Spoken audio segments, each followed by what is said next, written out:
My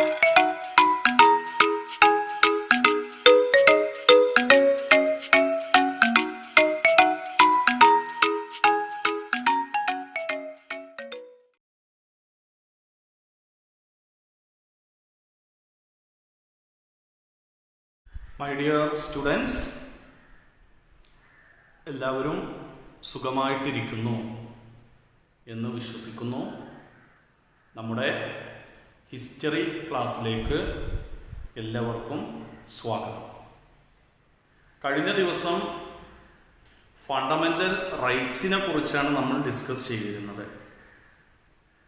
അല്ലെ, fundamental റൈറ്റ്സിലെ ചില റൈറ്റുകളെ കുറിച്ച്, right to equality, right to freedom, right against exploitation, ഇത്രയും കാര്യങ്ങളെക്കുറിച്ച് നമ്മൾ കഴിഞ്ഞ ദിവസം പഠിച്ചു. സോ നമുക്കെന്ത് ചെയ്യാം? ഇന്ന് ബാക്കി റൈറ്റുകളെ കുറിച്ച് കൂടി പഠിക്കും. So right to freedom, right to equality, right against exploitation, ഈ മൂന്നെണ്ണത്തിന് ശേഷം നമുക്ക് അടുത്തത് പഠിക്കേണ്ടതാണ് right to freedom of religion. Right to freedom of religion. നമ്മുടെ രാജ്യമായ ഇന്ത്യ ഒരു സെക്യുലർ സ്റ്റേറ്റ് ആണ് എന്ന് പറയാറുണ്ട്. ഇന്ത്യ സെക്യുലറിസത്തെ പ്രൊമോട്ട് ചെയ്യുന്ന ഒരു രാജ്യമാണെന്ന് പറയാറുണ്ട്. What you mean by secularism? എന്താണ് ഈ സെക്യുലറിസം എന്ന് പറഞ്ഞാൽ? മതേതരത്വം എന്ന് പറഞ്ഞാൽ, മതേതരത്വം എന്ന് പറഞ്ഞാൽ മനസ്സിലാകാൻ വേണ്ടിയിട്ട്, പെട്ടെന്ന് മനസ്സിലാകാൻ വേണ്ടിയിട്ട് പറഞ്ഞുതരാം.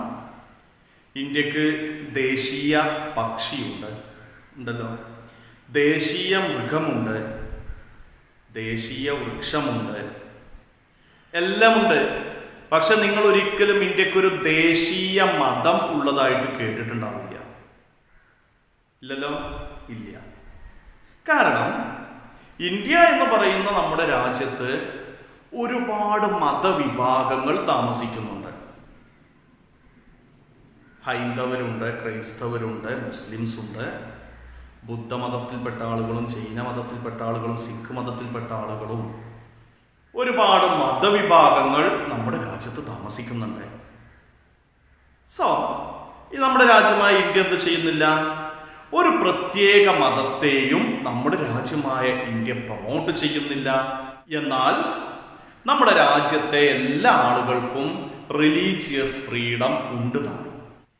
There is no official religion for India. ഇന്ത്യക്ക് ഒരു ഒഫീഷ്യൽ റിലീജിയൻ ഇല്ല. And India does not promote any religion. India എന്തു ചെയ്യുന്നില്ല? ഒരു റിലീജിയനെയും ഒരു മതത്തിനെയും എന്ത് ചെയ്യുന്നില്ല? പ്രൊമോട്ട് ചെയ്യുന്നില്ല. But religious freedom is enshrined by our constitution. പക്ഷേ നമ്മുടെ കോൺസ്റ്റിറ്റ്യൂഷൻ എന്ത് ചെയ്യുന്നുണ്ട്? എല്ലാവർക്കും മതപരമായ സ്വാതന്ത്ര്യം അനുവദിച്ചു നൽകുന്നുമുണ്ട്. ഇതാണ് സെക്യുലറിസം. എന്താണെന്ന്? മതേതരത്വം എന്ന് പറഞ്ഞാൽ എല്ലാ മതവിഭാഗവും കോൺസ്റ്റിറ്റ്യൂഷൻ അനുസരിച്ച് എല്ലാ മതവിഭാഗവും ഈക്വൽ ആണ്. ഒരു മതത്തിനും പ്രത്യേക പരിഗണനയില്ല. ഒരു മതവും ഒരു ഔദ്യോഗിക ദേശീയ മതമായിട്ടൊരു മതവും ഇന്ത്യക്കില്ല എന്നുള്ളതാണ് സെക്യുലറിസം കൊണ്ട് അർത്ഥമാക്കുന്നത്. സോ ഈ right to freedom of religion, മതസ്വാതന്ത്ര്യത്തിനുള്ള ഈ അവകാശം, ഈ ഒരു റൈറ്റിൽ ഉൾപ്പെട്ടിട്ടുള്ളത് എന്തൊക്കെ കാര്യങ്ങളാണ് എന്നാണ് നമുക്കിനി നോക്കാനുള്ളത്. അതിലൊന്നാമത്തതാണ് right to profess, practice and propagate any religion. ഇന്ത്യയിലെ ഒരു വ്യക്തിക്ക് ഏത് മതത്തിൽ വിശ്വസിക്കാനും ആ മതമനുസരിച്ച് ജീവിക്കാനും ആ മതം പ്രചരിപ്പിക്കാനുമുള്ള അവകാശമുണ്ട്. Right to profess, practice and propagate any religion. ഏത് മതത്തിലും വിശ്വസിക്കാം, ഏത് മതവും അനുസരിച്ച് ജീവിക്കാം, താൻ വിശ്വസിക്കുന്ന മതത്തെ എന്ത് ചെയ്യാം? മറ്റുള്ളവർക്കിടയിൽ പ്രചരിപ്പിക്കാനുമുള്ള അവകാശം ഉണ്ട്. അടുത്തതാണ് freedom to establish and maintain institutions for religious and charity purposes. മതപരമായ ആവശ്യങ്ങൾക്കും ചാരിറ്റിയുമായി ബന്ധപ്പെട്ട ആവശ്യങ്ങൾക്കും വേണ്ടി സ്ഥാപനങ്ങൾ സ്ഥാപിക്കാനും എന്ത് ചെയ്യാം, അവ നടത്തിക്കൊണ്ടുപോകാനുമുള്ള അവകാശങ്ങളും ഉണ്ട്. ഒരു കാര്യം കൂടിയുണ്ട്, right against taxation for promoting any religion. ഏതെങ്കിലും ഒരു റിലീജിയൻ പ്രൊമോട്ട് ചെയ്യുന്നതിൻ്റെ പേരിൽ ഒരു ടാക്സും ഒരാളടുത്തൊന്നും വാങ്ങാൻ പാടില്ല. അങ്ങനെ ഒരു ടാക്സ് വാങ്ങിക്കാതിരിക്കാനുള്ള അവകാശമുണ്ട്. ഇഷ്ടമുള്ള മതത്തിൽ വിശ്വസിക്കാം, ആ മതമനുസരിച്ച് ജീവിക്കാം, അത് പ്രൊപ്പഗേറ്റ് ചെയ്യാനുള്ള അവകാശമുണ്ട്. മതപരമായ ആവശ്യങ്ങൾക്കും ചാരിറ്റിപരമായ ആവശ്യങ്ങൾക്കും ഇൻസ്റ്റിറ്റ്യൂഷൻസ്, സ്ഥാപനങ്ങൾ സ്ഥാപിക്കാനും അവ നടത്തിക്കൊണ്ടുപോകാനുമുള്ള അവകാശങ്ങളുണ്ട്. അതേപോലെ തന്നെ സ്വന്തം മതം പ്രൊമോട്ട് ചെയ്യുന്നതിൻ്റെ പേരിൽ ഏതെങ്കിലും ഒരു ടാക്സ് എന്ത് ചെയ്യാൻ, സർക്കാർ തലത്തിൽ നിന്നോ മറ്റോ വാങ്ങിക്കാതിരിക്കാനുമുള്ള അവകാശവും ഉണ്ട്. ഇത്രയാണ് right to freedom of religion എന്ന ഫണ്ടമെന്റൽ റൈറ്റിൽ ഉൾപ്പെടുന്ന കാര്യങ്ങൾ. ഇനി അടുത്ത ഫണ്ടമെന്റൽ റൈറ്റ് ആണ് cultural and educational rights. Cultural and educational rights എന്താണ്? കൾച്ചറൽ ആൻഡ് എഡ്യൂക്കേഷണൽ റൈറ്റ്സുമായി ബന്ധപ്പെട്ട് പറയാനുള്ളത് എന്ന് നോക്കാം. അതായത് ഇന്ത്യ എന്ന് പറയുന്ന നമ്മുടെ രാജ്യം is A land of diversity എന്ന് പറയും. ഒരുപാട് വൈവിധ്യങ്ങളുടെ നാടാണ്. അതായത് ഞാൻ ഈ പാഠഭാഗത്തിന്റെ തുടക്കത്തിൽ നിങ്ങളോട് പറഞ്ഞിരുന്നു, നമ്മുടെ രാജ്യമായ ഇന്ത്യ എന്ന് പറയുന്നത് പലതരത്തിലുള്ള വൈവിധ്യങ്ങളെ, പലതരത്തിലുള്ള വ്യത്യാസങ്ങൾ ഉള്ള നാടാണ്. എല്ലാ രംഗത്ത് നോക്കിയാൽ അതിലെ ഭാഷയിൽ പല വൈവിധ്യങ്ങളുണ്ട്. എല്ലാം ഒരേ ഭാഷ സംസാരിക്കുന്നവരല്ല. ഭാഷയിലാവട്ടെ, വേഷത്തിലാവട്ടെ, മതത്തിലാവട്ടെ, ഇല്ലേ? അങ്ങനെ നോക്കുമ്പോൾ പലതരത്തിലുള്ള വൈവിധ്യങ്ങൾ നിറഞ്ഞ ഒരു രാജ്യമാണ് നമ്മുടെ രാജ്യമായ ഇന്ത്യ. അതുകൊണ്ട് തന്നെ ഇന്ത്യയുടെ യൂണിറ്റി, ഇന്ത്യയുടെ ഐക്യം എന്ന് പറയുന്നത് നിലനിന്നു പോവാൻ ഈ ഒരു വൈവിധ്യം എന്ത് ചെയ്യണം? അംഗീകരിക്കപ്പെടേണ്ടതുണ്ട്.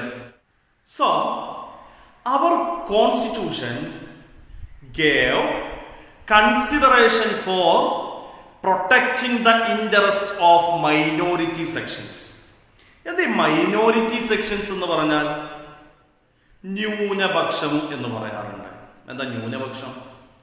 അതായത് ചിലപ്പോൾ ഭാഷാടിസ്ഥാനത്തിലോ അല്ലെങ്കിൽ മതത്തിന്റെ അടിസ്ഥാനത്തിലൊക്കെ എണ്ണത്തിൽ കുറവുള്ള ന്യൂനപക്ഷമായ ആളുകൾ നമ്മുടെ രാജ്യത്തുണ്ട്.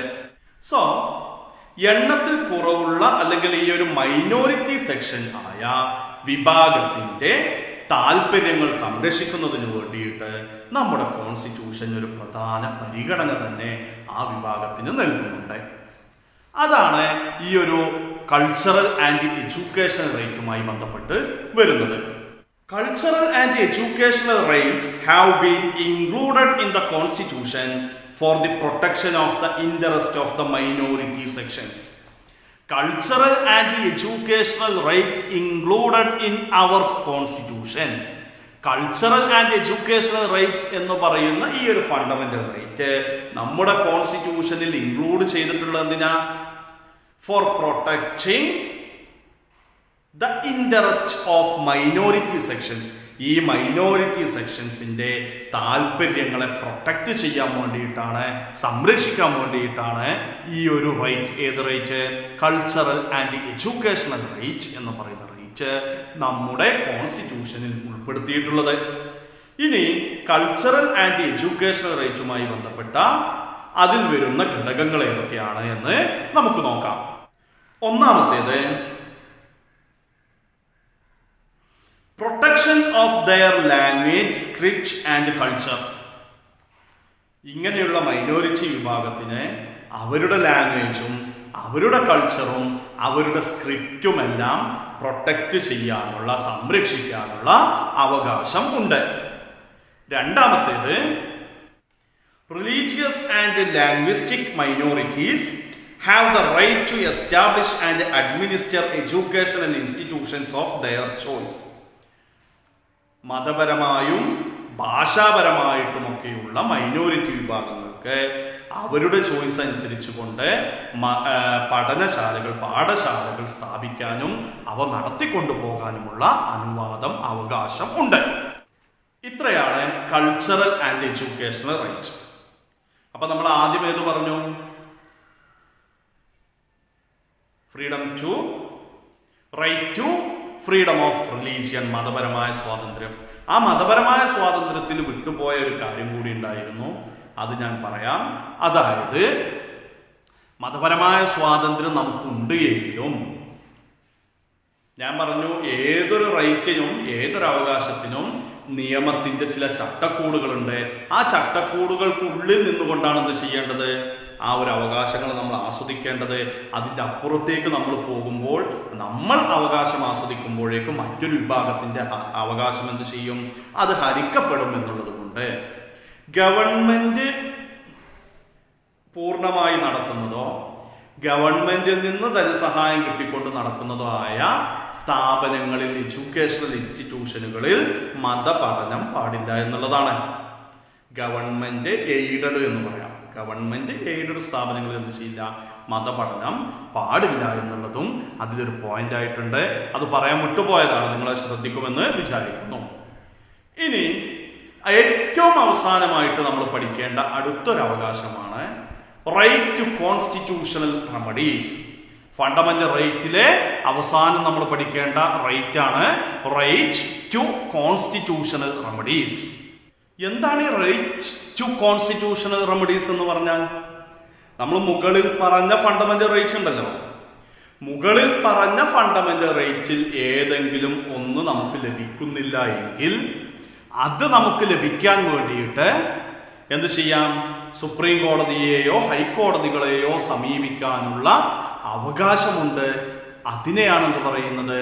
റൈറ്റ് ടു കോൺസ്റ്റിറ്റ്യൂഷണൽ റെമഡീസ് എന്ന് പറയുന്നത്. അതായത് മുകളിൽ പറഞ്ഞ എല്ലാ ഫണ്ടമെന്റൽ റൈറ്റും എന്ത് ചെയ്യണം? നിർബന്ധമായും ഓരോ വ്യക്തികൾക്കും ലഭിക്കണം. ആരുടെയെങ്കിലും ഏതെങ്കിലും ഒരു ഫണ്ടമെന്റൽ റൈറ്റ് എന്ത് ചെയ്യുകയാണെങ്കിൽ, അത് ഹനിക്കപ്പെടുകയാണെങ്കിൽ, അത് നിഷേധിക്കപ്പെടുകയാണെങ്കിൽ അയാൾക്ക് ആ ഫണ്ടമെന്റൽ റൈറ്റ് കിട്ടാൻ വേണ്ടിയിട്ട് കോടതിയെ സമീപിക്കാനുള്ള അവകാശം ഉണ്ട്. അതിനെയാണെന്ന് പറയുന്നത് റൈറ്റ് ടു കോൺസ്റ്റിറ്റ്യൂഷണൽ റെമഡീസ് എന്ന് പറയുന്നത്. The Constitution proposes remedial measures if the fundamental rights are violated. This is known as the right to constitutional remedies. Fundamental right violate ചെയ്താൽ അത് ലഭിക്കുന്നതിന് വേണ്ടിയിട്ട് ഓരോരുത്തർക്കും കോടതികളെ സമീപിക്കാനുള്ള അവകാശമുണ്ട്. അതിനെയാണെന്ന് പറയുന്നത് റൈറ്റ് ടു കോൺസ്റ്റിറ്റ്യൂഷണൽ റെമഡീസ് എന്ന് പറയുന്നത്. As per this right, if the fundamental rights are violated, an individual can approach either the Supreme Court or the High Courts for enforcing them.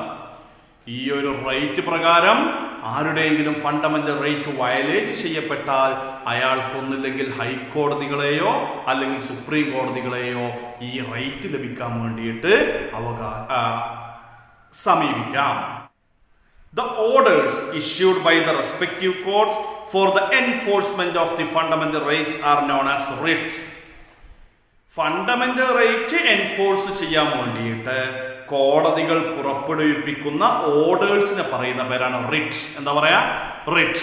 അത് വൺ വേർഡ് ആയിട്ട് ചോദിക്കും. Fundamental right enforce ചെയ്യാൻ വേണ്ടിയിട്ട് the orders issued by the courts for enforcing fundamental rights. Fundamental rights enforce ചെയ്യാൻ വേണ്ടിയിട്ട് കോടതികൾ പുറപ്പെടുവിപ്പിക്കുന്ന ഓർഡറുകളെയാണ് എന്ന് പറയുന്നത് റിട്ടുകൾ എന്ന് പറയുന്നത്, റിട്സ് എന്ന് പറയുന്നത്.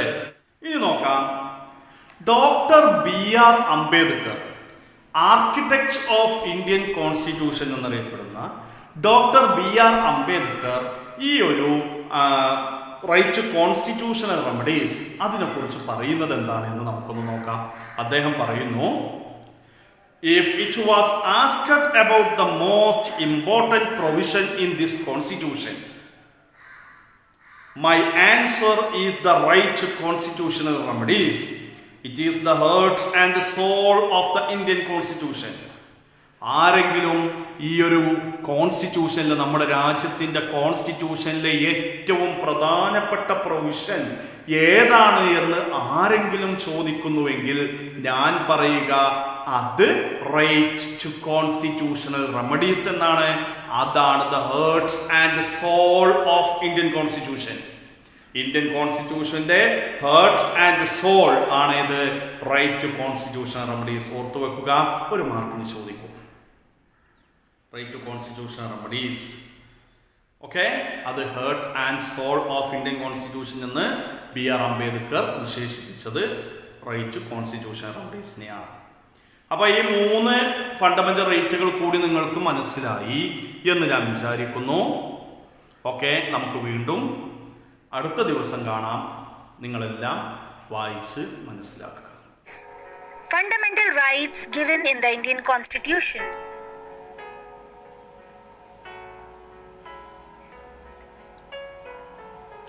The first fundamental right is right to equality.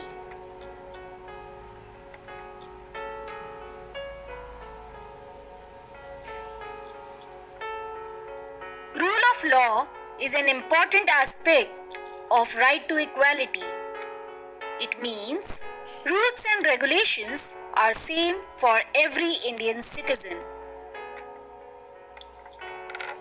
There is no discrimination on the basis of caste, religion, gender, etc. Right to equality establishes the basic law in India that everyone is equal.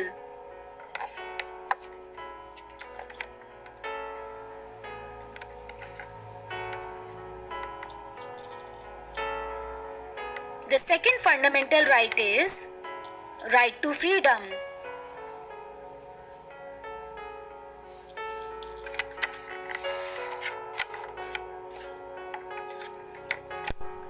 Every Indian citizen is free to speak and express views as a free citizen of the country. Today, media has become one of the important channels to express our freedom. This right also includes freedom to assemble or gather in groups peacefully or form clubs, unions, or any such association. We are free to move from one state to another, like from Rajasthan to Tamil Nadu or from Gujarat to Bihar. We also have freedom to become a teacher or a shopkeeper, an engineer or a fashion designer, a journalist or a trader. However, we need to remember that right to freedom becomes meaningful with the concept of reasonable restrictions. For example, you have right to speak, but it does not mean that you abuse someone. You have freedom to reside anywhere, but it does not mean that you trespass in anybody's house to reside. Every responsible citizen of India should remember these reasonable restrictions while enjoying right to freedom.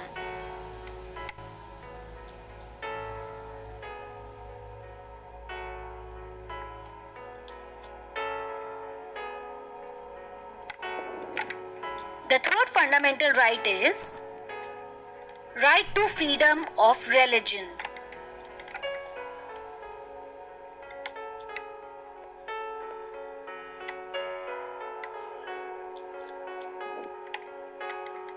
India is a secular country, so we have freedom to profess, practice, or propagate our religion.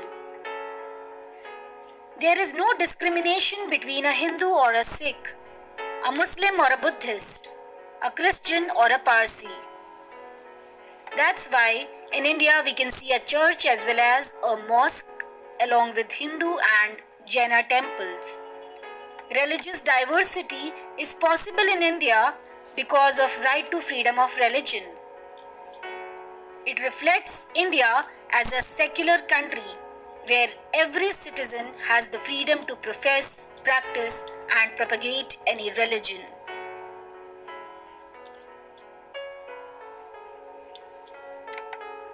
The fourth fundamental right is cultural and educational rights.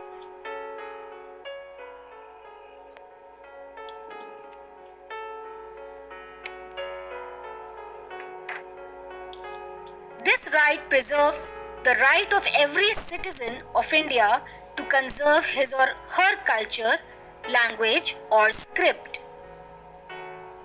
Minorities or the group of people who are less in number may also establish their educational institutions.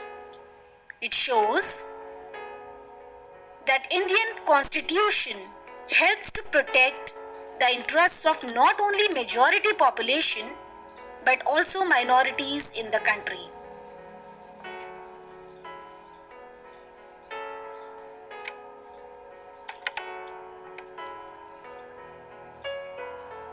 The fifth fundamental right is right against exploitation.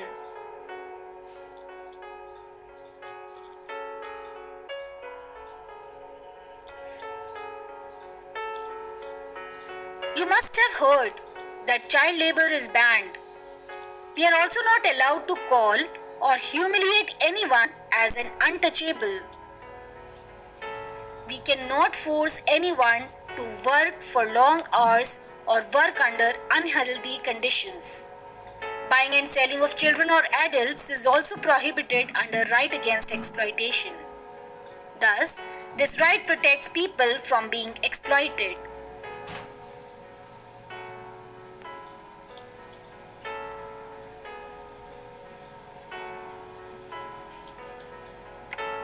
The sixth fundamental right is right to constitutional remedies.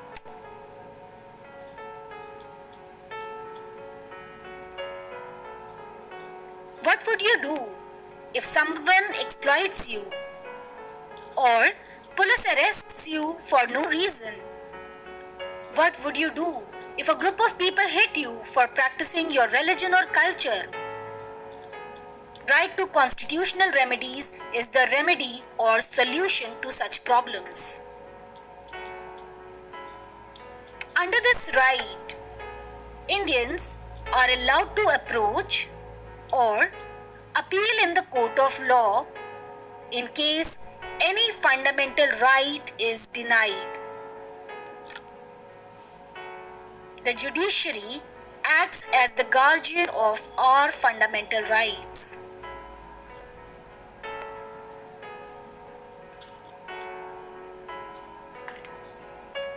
So these are the 6 fundamental rights given in the Indian Constitution. These fundamental rights lay the foundation of our democratic setup. They protect the secular nature of our country.